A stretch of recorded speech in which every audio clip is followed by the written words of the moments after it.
तपाईमा fear of judgement छ कि छैन भनेर चेक गरौँ है त। त्यसका लागि केही इन्डिकेटरहरू छन्। डिसिजन लिँदा सधैँ अरूको सल्लाह चाहनुहुन्छ। ओपिनियन एक्सप्रेस गर्न डराउनुहुन्छ। क्रिटिसिजमले डिपली हर्ट गर्छ। सोशल मिडियामा पोस्ट गर्न ओभरथिङ्क गर्नुहुन्छ। What will people think frequently सोच्नुहुन्छ। यदि तपाईमा फियर अफ जजमेन्ट रहेछ भने कसरी ओभरकम गर्ने त? कसरी विदाउट गिल्ट आफ्नो जिन्दगी आफै जिउने त? तपाईसँग 3 लेभलको ब्यालेन्स्ड एप्रोच सेयर गर्ने कोसिस गर्छु, जसले तपाईँलाई फ्री पनि बनाउनेछ र रेस्पेक्टफुल पनि राख्नेछ। पहिलो लेभलमा चाहिँ नि तपाईँले के गर्नुपर्छ भन्दा माइन्डसेट सिफ्ट गर्नुपर्छ, सोचको परिवर्तन गर्नुपर्छ। कसरी? रियलाइजेसनबाट। तपाईँ सबैलाई खुसी पार्न सक्नुहुन्न। तपाईँले जे गरे पनि कसैलाई त्यही कुरा साह्रै मनपर्छ, कसैलाई त्यही कुरा फिटिकै मन पर्दैन। मानौ तपाईँले ट्रेडिसनल करियर रोज्नुभयो, मान्छेलाई अब त्यही कुरा बोरिङ लाग्दैन सक्छ। तपाईँले अनयुजुअल करियर रोज्नुभयो, त्यो काम त रिस्की छ भनिदिन्छ। तपाईँले केही पनि गर्नु भएन भने अल्छी छ भनिदिन्छ। कन्क्लुजन के हो भने मान्छेले आफ्नो अनुभव र ज्ञानका आधारमा ओपिनियन दिन्छ। अरूको अनुभव र ज्ञान तपाईँको लागि ठिक नहुन पनि सक्छ। यस्तोमा अरूको ओपिनियनमा भर परेर डिसिजन लिनु ठिक हुँदैन। सबैबाट एप्रुभल पाउन सकिँदैन, यो इम्पोसिबल छ। त्यसकारण आफूलाई खुसी पार्न ध्यान लगाउनुहोस्, आफूमा फोकस गर्नुहोस्। दोस्रो रियलाइजेसन पोइन्ट चाहिँ के हो भन्दाखेरि कोही पनि मान्छे तपाईँको बारेमा सोचेर बसिरहेको हुँदैन। सोचै फेर्नुहोस्, अहिले नै फेरिहाल्नुहोस्। तपाईँलाई लाग्छ सबैले मलाई हेरिरहेका छन्, तर सत्य त्यस्तो पटक्कै पनि हुँदैन। हेर्नुहोस्, मान्छेहरू आफ्नै बारेमा सोचिरहेका छन्। यहाँ कसैको लागि सोचेर बसिदिने फुर्सद कसैलाई छैन हजुर। यो स्पटलाइट इफेक्ट मात्रै हो हजुर। तपाईँमा सबैको एटेन्सन छ भन्ने भ्रमबाट तपाईँ अहिले नै निक्लिहाल्नुहोस्। यो दुनियाँमा हरेक मान्छे आफ्नै इन्सेक्युरिटीसँग बिजी छ हजुर। केही इक्जाम्पल हेरौँ है त। तपाईँले प्रेजेन्टेसनमा गल्ती गर्नुभयो, तपाईँलाई लाग्छ मेरो गल्ती सबैले नोटिस गरे होला, तर रियालिटी चाहिँ के हो भन्नुहुन्छ भने 2 मिनेटपछि तपाईँको गल्ती तपाईँले बाहेक कसैले पनि सम्झेकै हुँदैन। यस्तो बेला तपाईँले आफ्नो पर्सपेक्टिभलाई सिफ्ट गर्नु चाहिँ एकदमै ठिक हुन्छ। मानिसहरू मेरो बारेमा सोचिरहेका छैनन्, तिनीहरू पनि आफ्नै बारेमा सोचिरहेका छन्, तिनीहरूको पनि आफ्नै दुःख छ। यसले तपाईँलाई अरूले के भन्ला भन्ने डरबाट बाहिर निक्लिन निकै सहयोग गर्छ। दोस्रो लेभलमा चाहिँ नि इन्टरनल भ्यालिडेसन बिल्ड गर्नु पर्यो। तपाईँले आन्तरिक प्रमाणीकरण चाहिँ नि विकास गर्नु पर्यो तपाईँले। त्यसका लागि केही टेक्निकहरू छन्। पहिलो टेक्निक चाहिँ भ्यालु क्ल्यारिटी एक्सर्साइज गरिराख्नु पर्यो। यो एक्सर्साइजले तपाईँभित्र इन्टरनल कम्पास डेभलप गराइदिन्छ। कसरी त? यो प्रश्नहरूको चाहिँ तपाईँले जवाब लेख्नु पर्यो, दिनु पर्यो। मेरो कोर भ्यालु के हो? म इमान्दार मान्छे हुँ कि, म क्रिएटिभ मान्छे हुँ कि, म फ्यामिली गाई हुँ कि, मेरो ग्रोथ के हो? हैन, यस्ता प्रश्नको उत्तर दिनु पर्यो। म कस्तो मान्छे बन्न चाहन्छु भनेर तपाईँले थाहा पाउनु पर्यो, लेख्नु पर्यो। जीवनको अन्तिम सास फेर्दै गर्दा मैले मेरो जीवनमा के गरेको म याद गर्न चाहन्छु, त्यो तपाईँलाई थाहा हुनु पर्यो। तपाईँको डेथ बेडमा तपाईँले सम्झिने चिज के हो त्यो तपाईँलाई थाहा हुनु पर्यो। यदि कसैको ओपिनियन नभएको भए म के गर्थेँ भनेर पनि तपाईँले थाहा पाउनु पर्यो। यी प्रश्नहरूको जवाफ तपाईँले इमान्दारपूर्वक लेख्नु पर्यो। त्यसलाई तपाईँले पर्सनल कन्स्टिट्युसन बनाउनु पर्यो, आफ्नो लागि आफैले बनाएको संविधान मान्नु पर्यो। किन यसो गर्ने त? यसले तपाईँलाई धेरै सहज बनाउँछ डिसिजन लिन।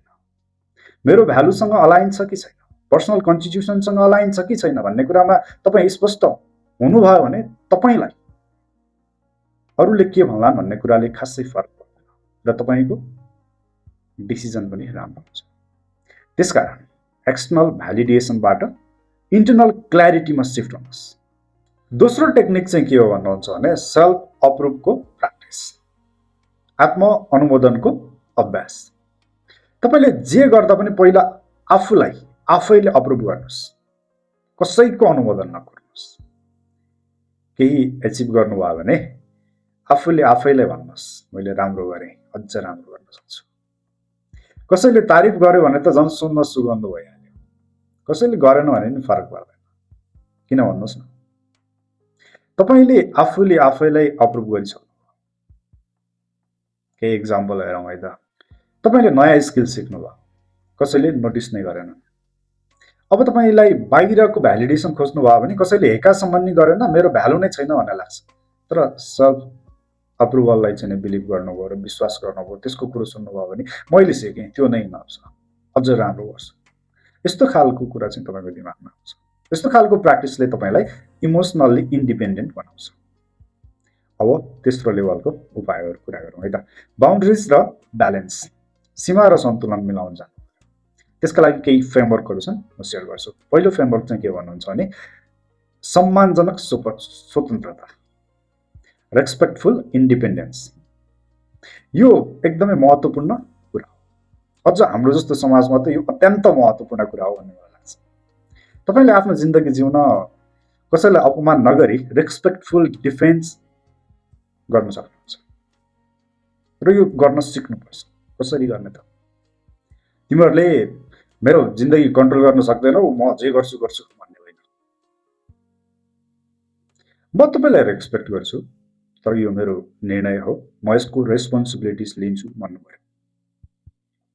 घरमा झगडा भयो, ड्रामा भयो होइन, कम्प्लिटली कटअप भएर बस्ने होइन, मजाले शान्त भएर गफ गर्ने, कन्भर्सेसन गर्ने, आफ्नो कुरा के हो भन्ने, एक्सप्लेन योर रिजनिङ, उनीहरूले के भन्न चाहेको एक्नोलेज गर्ने दियर कन्सर्नलाई, तर आफ्नो अडानमा अडिग रहने, स्ट्यान्ड फर्म। अब यो कुरा मुखले त भनियो, ब्यालेन्स गर्न अत्याधिक गाह्रो छ। कसरी ब्यालेन्स गर्ने? अर्थी दिने मान्छेको कुरा सुन्ने, तर फाइनल डिसिजन आफैले लिने, ठुलोलाई रेस्पेक्ट गर्ने, तर आफ्नो भ्यालु कम्प्रोमाइज नगर्ने, मान्छेहरूसँग सम्पर्कमा रहने तर कोडिपेन्डेन्ट नहुने। यो पहिलो फ्रेमवर्क हो। दोस्रो फ्रेमवर्क चाहिँ के हो भन्नुहुन्छ भने प्रोग्रेसिभ एक्सपोजर। जजमेन्टको डर तोड्न सबैभन्दा राम्रो तरिका के हो भने सानो सानो जजमेन्टलाई आफैले फेस गरिदिने।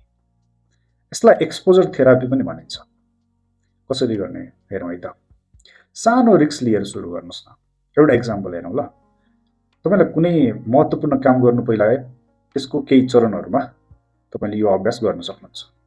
मानौँ उदाहरण, पहिले तपाईँले के गर्नुहोस् भन्दा एउटा ओपिनियन सोसियल मिडियामा पोस्ट गरिदिनुहोस्, तर राम्रो विषयमा गर्नुहोस् है। फेरि नराम्रो भयो भने त गाली गर्छन्।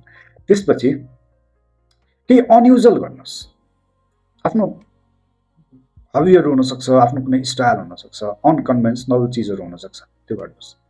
त्यसले मान्छेहरूले तपाईँलाई हेर्ने कुरामा अलि फरक बनाइहाल्छ। त्यस पछाडि चाहिँ तपाईँले के गर्नु पर्ला भन्दा बल्ल ठुलो डिसिजनहरू लिनु पर्ला, जस्तो करियरको, रिलेसनसिपको, यस्तो यस्तो।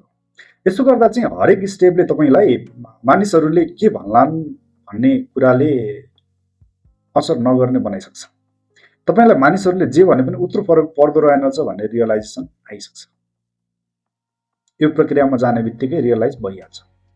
यसले बिस्तारै तपाईँको फियर रिड्युस गर्छ। तेस्रो फ्रेमवर्क चाहिँ के हो भन्नुहुन्छ भने सेलेक्टिभ लिसनिङ। सबैको ओपिनियन इक्वली भ्यालिड हुँदैन। तपाईँले सुन्नुपर्ने मान्छे को हो त्यो थाहा पाउनु पर्यो।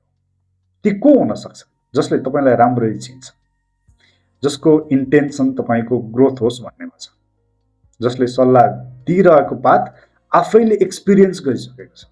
तपाईँले इग्नोर गर्नुपर्ने मान्छे चाहिँ को हुन सक्छ?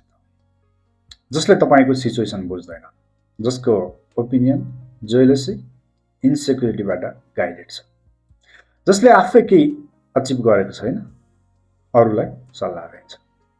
जब कसैले ओपिनियन दिन्छ भने त्यो मान्छेको पर्सपेक्टिभ भ्यालुएबल छ कि छैन भनेर विचार गर्नुहोस्। यदि छैन भने सम्मानका साथ सुनिदिनुहोस्, तर इन्टरनलाइज नगर्नुहोस्।